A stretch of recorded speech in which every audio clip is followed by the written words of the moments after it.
Hello, എല്ലാവർക്കും ശുഭദിനം. ഇന്ന് നമുക്ക് പുതിയ ടോപ്പിക്കിലേക്ക് കടക്കാം. അപ്പോൾ മെൻ്റൽ സ്ട്രെങ്ത്, അതാണ് നമ്മുടെ ഇന്നത്തെ പുതിയ ടോപ്പിക്ക്. എല്ലാവരും കമൻ്റ് ഇട്ട് പുതിയ പുതിയ ടോപ്പിക്സ് അറിയിക്കാവുന്നതാണ്. അങ്ങനെ എന്തെങ്കിലും ആവശ്യം ആയ മോട്ടിവേഷൻ വേണ്ട പുതിയ ടോപ്പിക്സ് ഉണ്ടെങ്കിൽ നിങ്ങൾ കമൻറ്റ് ചെയ്യുക. Okay, back to the point.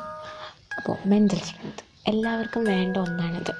നമ്മളെ തന്നെ പ്രസ് ചെയ്താൽ മാത്രമേ ഉള്ളൂ. അതായത് നമ്മൾ തന്നെ വേണം കമ്പൽ ചെയ്യാനും നിർബന്ധിക്കാനും എല്ലാം നമ്മൾ ചെയ്യണം.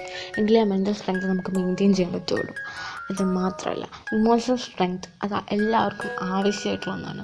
ഇമോഷൻസ് കൺട്രോൾ ചെയ്യണം, അത് എല്ലാവർക്കും വേണ്ട ഒന്നാണ്. സിറ്റുവേഷൻ മനസ്സിലാക്കി ഇമോഷൻസ് കൺട്രോൾ ചെയ്യുക. അതായത് ഇപ്പം നല്ലൊരു ഹാപ്പി മൊമെൻ്റാണ്, പക്ഷെ നിങ്ങൾക്ക് വേറെന്തോ ഒരു കാരണം കൊണ്ട് നിങ്ങൾക്ക് സങ്കടം വന്നു നിൽക്കുക. ആ സങ്കടം നിങ്ങൾ ഹൈഡ് ചെയ്യാൻ ശ്രമിക്കണം. കാരണം ബാക്കിയുള്ളവരുടെ സന്തോഷം നമ്മൾ കാരണം പോകരുത്. അത് നിങ്ങൾ ചിന്തിക്കണം. ഇനി നിങ്ങൾക്കതിന് പറ്റുന്നില്ല, നിങ്ങൾ ആ സ്ഥലത്ത് നിന്ന് മാറി നിന്ന് സ്വസ്ഥമായിട്ട് ആ ഒരു ഇമോഷൻ പുറത്ത് വിട്ട് ഒന്ന് റിലാക്സ് ആവുക. ഇനിയിപ്പോൾ ദേഷ്യം വന്നു, ജസ്റ്റ് ഉള്ളിലത് പറഞ്ഞു തീർക്കുക. അല്ലെങ്കിൽ അത് ആരും കാണാതെ സ്വന്തമായിട്ടത് ദേഷ്യപ്പെടുന്നു തീർക്കുക. മറ്റാരുടെയും നേർക്ക് നിങ്ങളുടെ ദേഷ്യം, സങ്കടം, നിങ്ങളുടെ ഫ്രസ്ട്രേഷൻസ് ഒന്നും മറ്റൊരാളുടെ മേത്ത് നിങ്ങൾ പുറത്ത് കാണിച്ചത് തീർക്കരുത്. കാരണം അത് ആ കേൾക്കുന്ന വ്യക്തിക്ക് അത് ഒരുപാട് ഹർട്ടാവാൻ ചാൻസ് ഉണ്ട്. അതായത് ഇമോഷൻസ് കൺട്രോൾ ചെയ്യാൻ പഠിക്കണം. ഇന്നത്തെ കാലത്ത് നമുക്കത് വളരെ അത്യാവശ്യമുള്ള കാര്യമാണ്. കാരണം ഇന്നത്തെ എല്ലാ ആൾക്കാരും സെൽഫിഷ് ആവുമെന്ന് വെച്ചാൽ ആവശ്യത്തിലധികം ഒക്കെ ആൾക്കാർ സെൽഫിഷ് ആയിരിക്കും. ആണ് എല്ലാവരും സ്വാർത്ഥത ഉള്ളവരാണ്.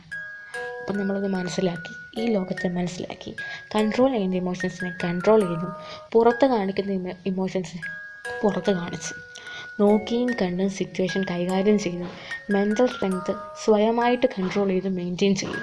അത് നമുക്ക് മാത്രമേ സാധിക്കുകയുള്ളൂ. പിന്നെ ചിലർക്ക് മെഡിറ്റേഷൻ, യോഗ അങ്ങനെയൊക്കെ ചെയ്യുമ്പോൾ ഓക്കെ ആവും. ചിലർക്ക് പാട്ട് കേൾക്കുമ്പോൾ ഓക്കെ ആവും. ചിലർക്ക് കഴിക്കുമ്പോൾ ഫുഡിങ് ഏറെ കഴിക്കാൻ ഇഷ്ടമുള്ള ആൾക്കാരാണെങ്കിൽ അവർക്ക് സ്ട്രെസ് റിലീവ് ചെയ്യാനൊരു മാർഗ്ഗം കൂടെയാണ്. മെൻ്റൽ സ്ട്രെങ്ത്തും സ്ട്രെസ്സും തമ്മിൽ നല്ല കണക്ഷനുണ്ട്. അതൊരുപാട് ആവശ്യമുള്ള ഒന്നാണ്. അപ്പം നിങ്ങൾക്ക് സ്ട്രെസ് റിലീവ് ചെയ്യാനായിട്ട് കുറച്ച് വേയ്സ് പറഞ്ഞുതരാം.